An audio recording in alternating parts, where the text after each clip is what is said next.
All right, in this unit, we're going to cover ionic compounds, okay? So you will need your periodic table. We're going to go more in depth in ionic compounds and naming ionic compounds. So we will use the information that we learned last unit, all right, in order to do the naming of the compounds and creating formulas for the compounds in this unit.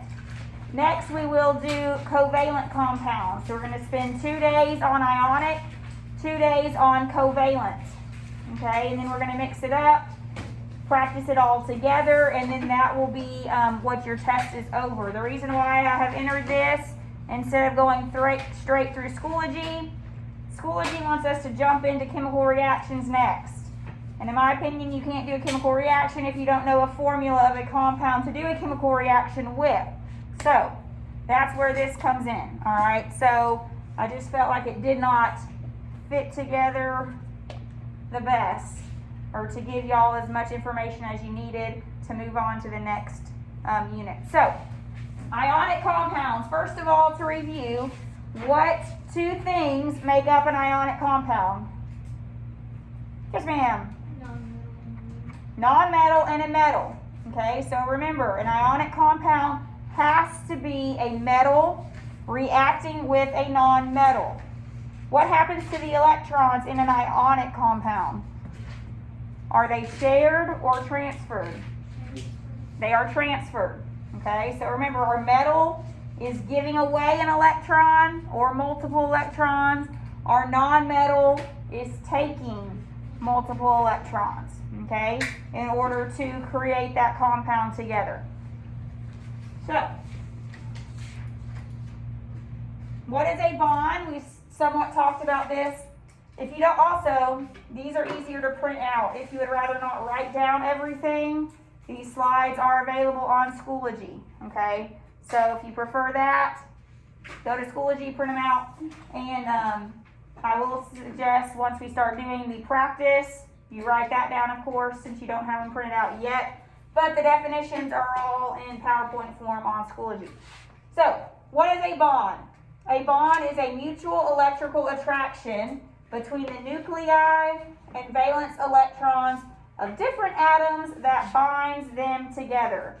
So basically, it is the nucleus of one atom being attracted to the nucleus of another atom to create that bond.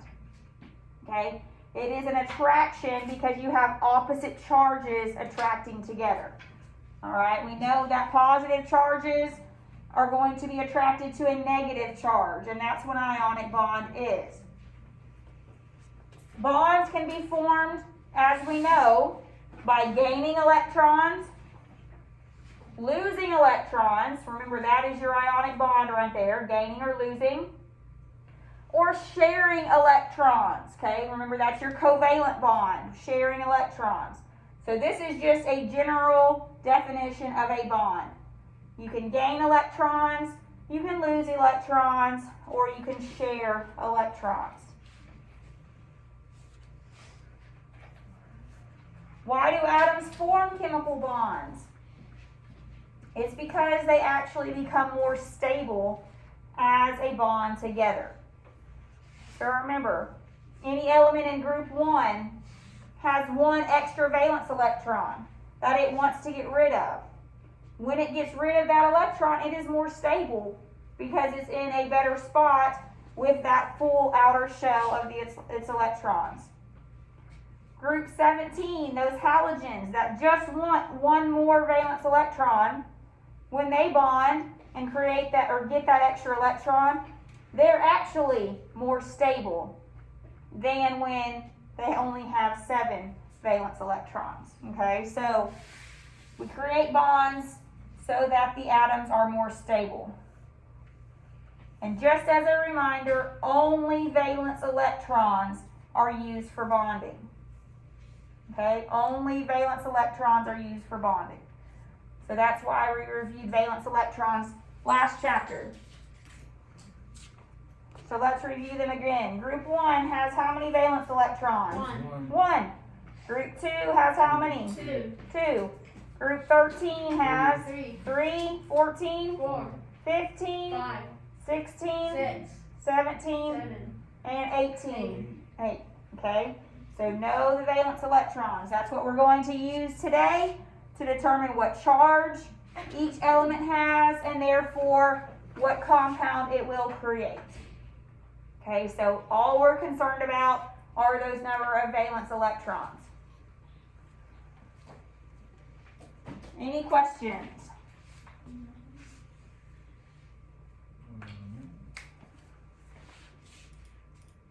Okay, so this is a review pretty much from the last unit as well. Atoms are going to lose or gain electrons to satisfy the octet. Remember, that was the octet rule that said every atom wants and is trying to obtain 8 valence electrons in that outer shell. That's its goal. That's what it wants. All right, it's going to bond with an element in order to make that happen. Okay, we have 2 kinds of ions that can be formed. We didn't talk about the specific names, all right? So now we'll talk about the names. Cations. Cations are positively charged atoms. Think of cats. It's got a positive T. Looks like a positive charge. Okay, cation, positive charge. In order to become positively charged, what will the atom lose electrons or gain electrons? Lose electrons, okay? Because remember, we start out with even protons and electrons. So in order to become positive, you have to have fewer electrons. So you're going to have to lose electrons. Okay, so cations, positively charged. Which of our elements tend to be cations or positively charged? The metals or the non-metals? Say it again, Brian? Metals is correct. Okay, so remember, these elements have very few electrons in their outer shell. 1, 2.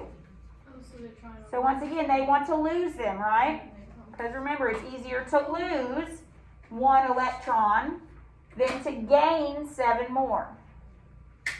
Or for group 2, it's easier to lose 2 electrons than to gain 6 more. Okay, so metals tend to be cations. Any questions on cations? Positive charge because they're losing electrons. So the stuff on school is used to work today. This is my PowerPoint uploaded on Schoology. Yes. And then you can print it out when we go. Anions. Okay, anions are negatively charged atoms. Anion, NNN, negative. Okay.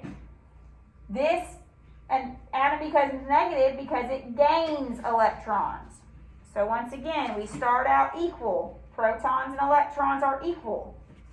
In order to become negative, I must have more electrons. Okay, so I'm gaining electrons, therefore I have a negative charge in my atom. Yes, ma'am? How does the electricity happen then? Well, we're going to actually get that to when we get to physics, but it's from rubbing together because of the charges, two negative charges are rubbing together. And so when they're separated, then it jolts the electricity between it. But we're going to cover that in physics. All right. What type of elements do you think are going to be our anions then? Metals were cations, so non-metals. Okay? These over here on the periodic table. Because, for example, halogens have 7 valence electrons. So it's easier for the halogens to gain 1 electron than to lose all 7. Okay, so it wants to gain 1, therefore giving it a negative charge. Next, we're going to focus on the oxidation number. What that oxidation number is a positive or negative number that indicates how many electrons an atom has gained or lost in order to be stable. Basically, it's its charge. You can think of the oxidation as the charge. If an atom gains electrons, it's going to get a negative charge. Depending on how many electrons it gains, it will be that many negative charge. If an atom gains 2, it's going to be negative 2. If an atom loses 2 electrons, it's going to be positive 2. Okay? So that's what we're going to practice next.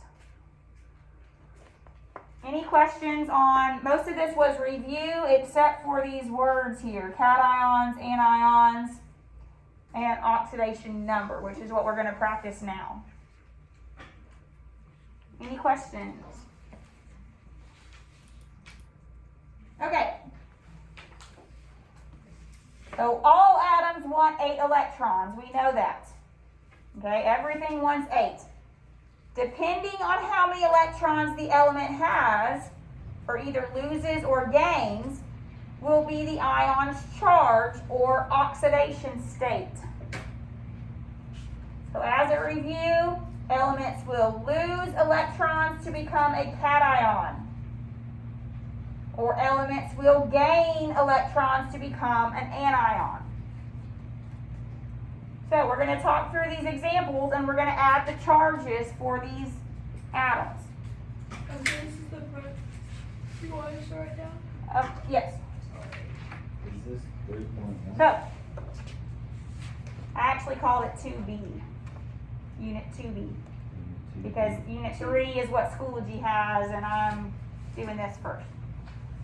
So, it's broken down, Unit 2B, and then it has ionic, and it has covalent. So, magnesium. Everyone get your periodic tables out and find magnesium. Mg, magnesium. Column, which column? 2.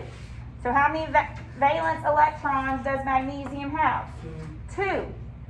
So remember, everything wants 8. It can either lose the 2 that it has, right? We talked about this last time.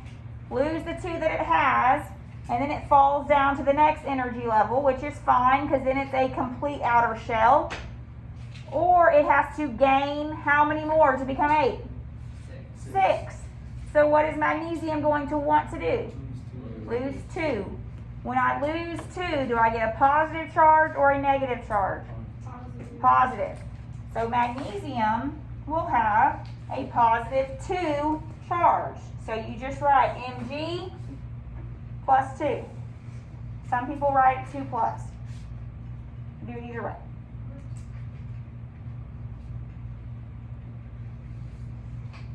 Actually, I'm going to write it 2 plus. Let's do 2 plus. That's most 2 plus. Okay. Now let's find potassium. What group is potassium in? 1. So it has how many valence electrons? 1. Is it going to lose 1 or gain? How many would it have to gain? 7. So what's it going to want to do? What's it going to want to do? Lose 1. When it loses 1, what charge will it get? So for potassium, you can put plus. You could put 1 plus if you want. But for the 1s, 1 is understood. Okay? So this or 1 plus, either one is fine. Any questions on potassium? Chlorine, find chlorine. Where's chlorine? 17 here. How many valence electrons does it have?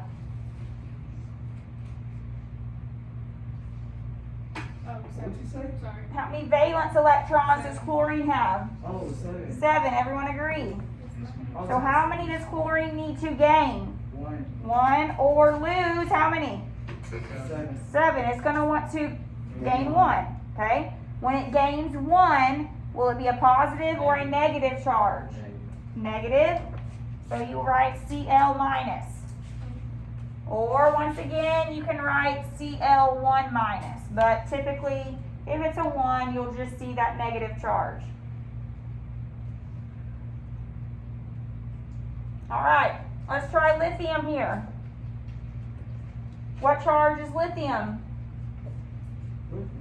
Tell me lithium's charge, someone. Plus. Plus. Very good. Right? It's in group 1.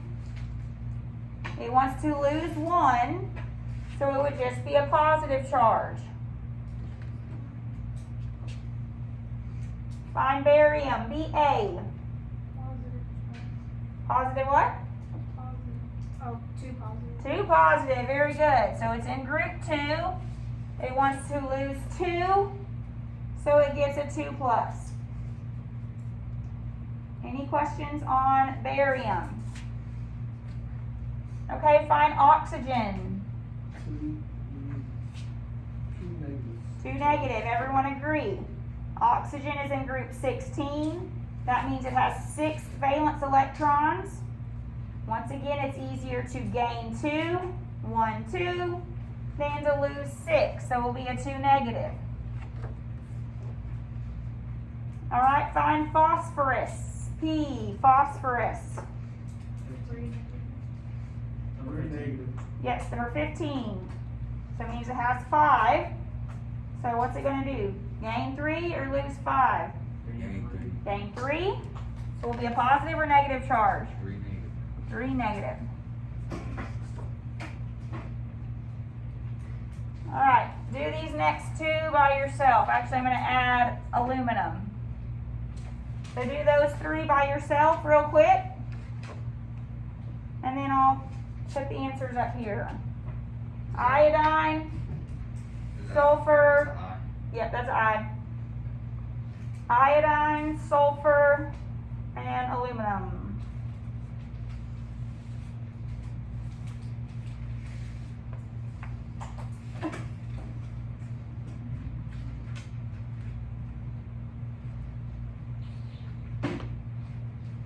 Yes.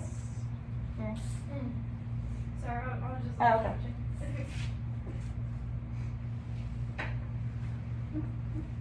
All right, someone tell me what you got for iodine. I got 1 negative, very good. Iodine is a halogen, group 17, gaining 1 electron.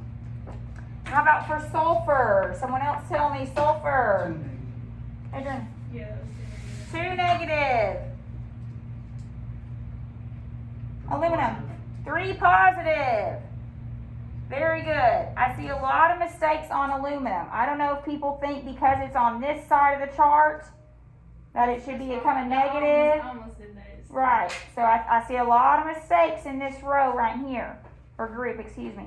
So make sure, even though it's on this side of the chart, it still only has 3 valence electrons. So it's easier for aluminum to lose 3 to get a 3 plus charge than to gain 5.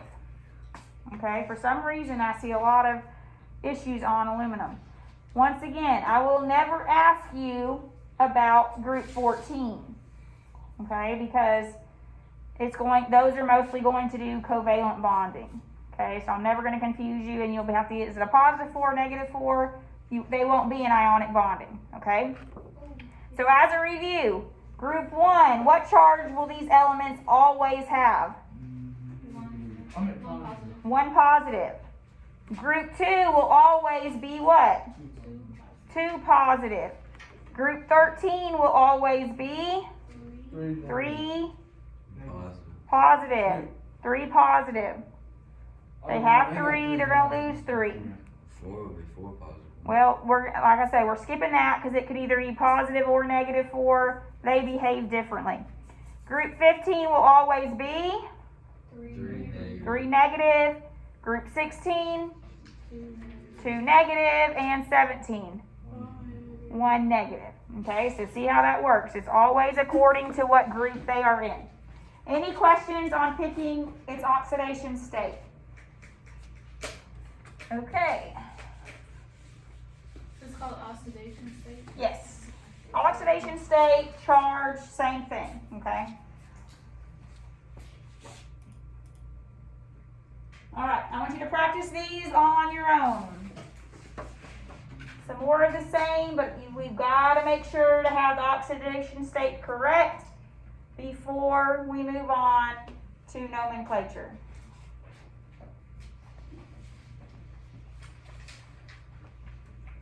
I want everyone to do them, so when you're done, just put your pencil down so I can tell everyone's done. And we will review it together.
Alright, let's go over these. So, boron, what charge?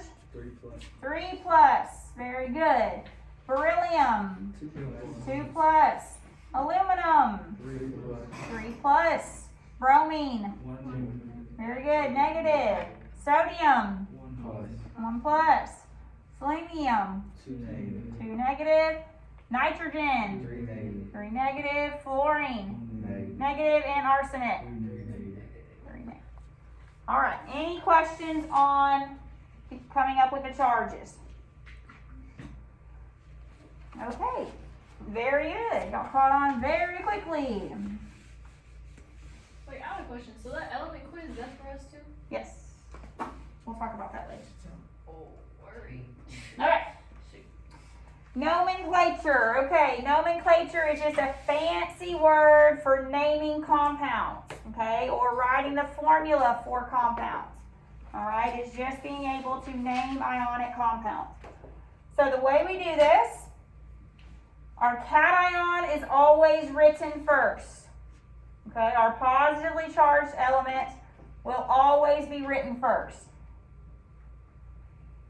Our anion is always written second. We're going to use subscripts to cancel out our charges. I'll show you what this means when we practice. Basically, the big thing here is crisscross charges.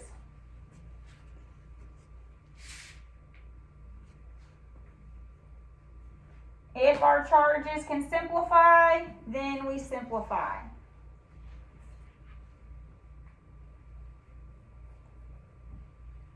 You need to write the rules.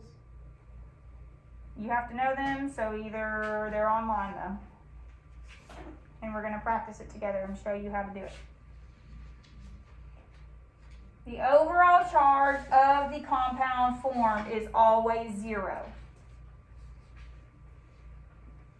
So what that means, however much positive you have from your cation must be canceled out by however much negative charge you have from your anion. Okay, I'll show you how we're going to do that.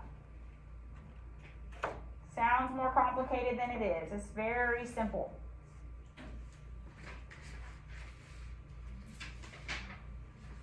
I remember this from 8th grade. Oh, good. You'll be a pro.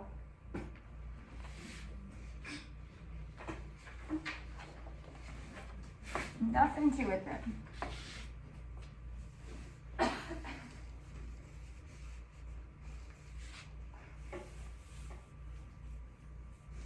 Any questions on just the steps? We're going to go through plenty of examples together to show you how this is done.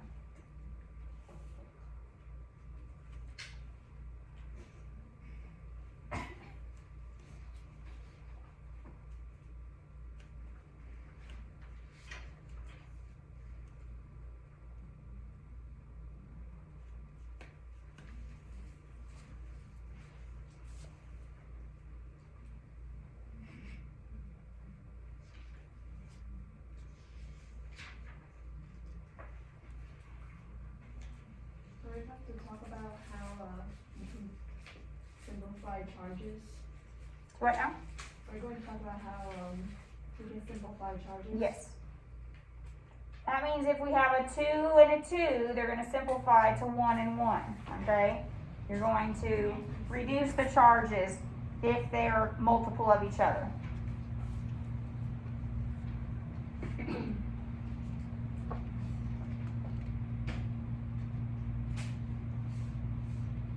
And I'm simplifying this for y'all quite a bit.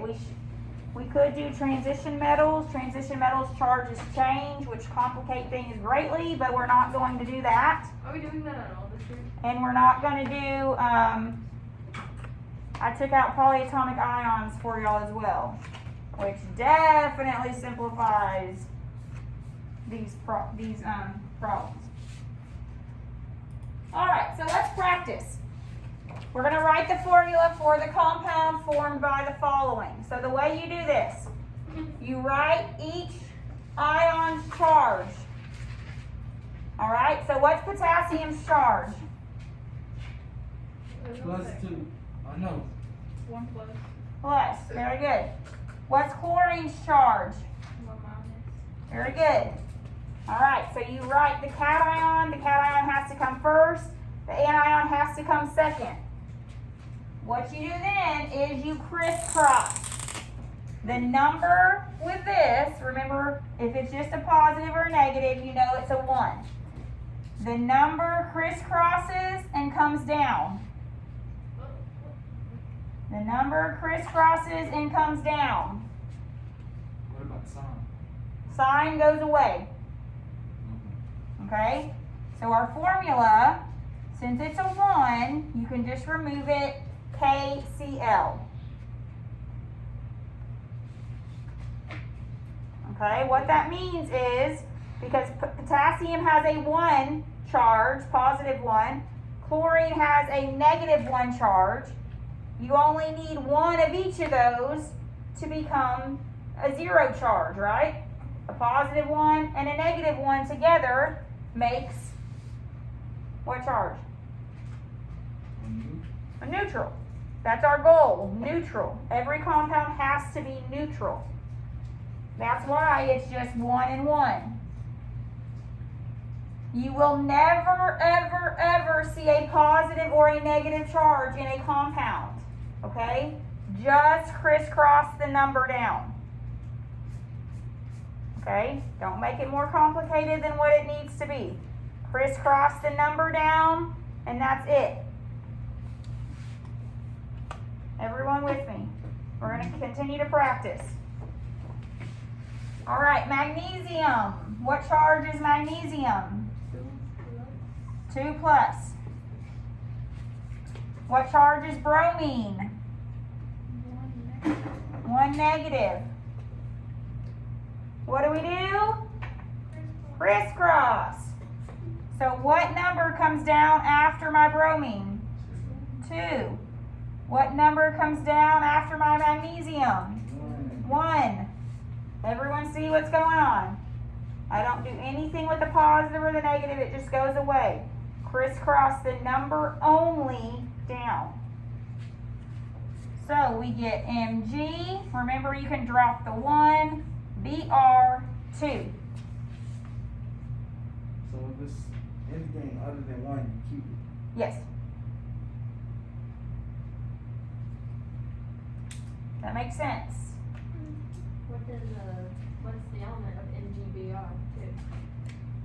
What's the name of that compound? Well, we're going to get there on the next slide, naming these. But it would just be magnesium bromide. So we'll get there next. Okay. Lithium and oxygen. What's lithium's charge? 2. Positive. What's oxygen? That's 2. 2 negative. All right. So what number do I crisscross down after my oxygen? 1. You're right, 1. What number comes after lithium? 2. So we get Li2O.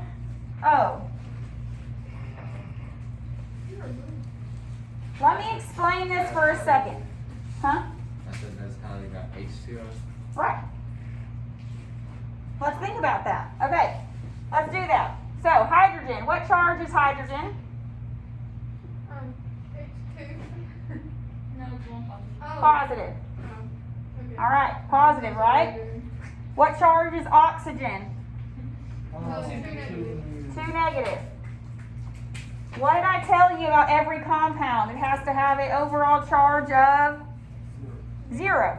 Well, let me look up here. Hydrogen has a positive, oxygen has a negative too. So what's my charge right now if these two are going to create a compound? Huh? That makes so much sense. What's the charge right now if hydrogen and oxygen were going to bond together? -1. Can that be? No. Because oxygen My needs brain just feels so happy. oxygen needs 2 electrons to be happy, right? You told me I need -2. Well, hydrogen's only giving up 1. Wrong. So what do I have to do now? Gotta do the Get another Another one. Another what? Hydrogen. Hydrogen. H. Now am I neutral? You're H2. Yes. And now I have H2. Remember I told you the subscript after the element, H2O, tells you how many of the hydrogens I have. So I have 2 hydrogens and an oxygen. Well, that happens because my oxygen has a -2. So my 2 came down. My hydrogen had a +1. The 1 came down. And I get H2O. But then you can see how the overall compound is neutral. The charges cancel. Does that help by seeing it? So that's what's happening. That's why it works by crisscrossing. Because however many of my negative atoms that I have has to balance out however many of my positive charges that I have. Okay? Let's do a couple more here. We have aluminum and sulfur. What's my charge for aluminum? Wait, aluminum? Aluminum. It is 3 plus. 3 plus. What's my sulfur? Sulfur. 2. 2 negative. Okay? Now I cross down. What number comes after sulfur? 2. Wait. 3. 3. I can see this. What number comes after my aluminum? 2. So I get Al2S3. Any questions on that? Next one, calcium. Calcium's charge is 2 plus 2 plus. What's phosphorus's charge? 3. 3 negative. 3 negative. Negative. Ooh, same. Alright, what do I do now? Cross. How many phosphorus ions am I going to have? 2. How many calciums? 3. 3. I can't see this. Oh, yeah. Yeah. Alright, now, She's in the way. when you're looking at this, it should also help you realize, hey, I have 3 positive 2 ions. Would you agree? Yeah. I have 3 calcium ions. Each calcium has a positive 2. So what's my overall positive charge that I have? Wait, you said 3. 3 2, positive 2 ions. 6. Positive 6. Alright, but now I have 2 negative 3 ions. How much negative do I have? 6. Negative 6. Negative So what 6. happens? They They cancel. ion. They cancel. Okay? Good wrong. Alright, last one. Gallium is Ga. What's gallium's charge? 3 plus Okay. What's nitrogen? 3 minus. 3 minus. Negative. We crisscross.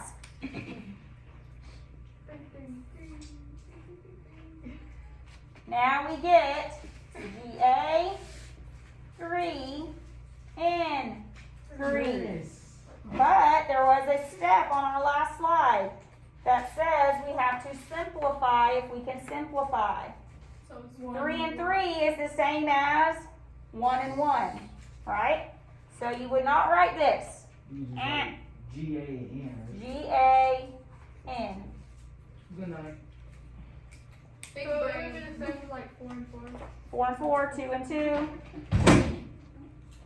We shouldn't have any 4s and 2s here since we're not doing transition metals, so it should be the same number.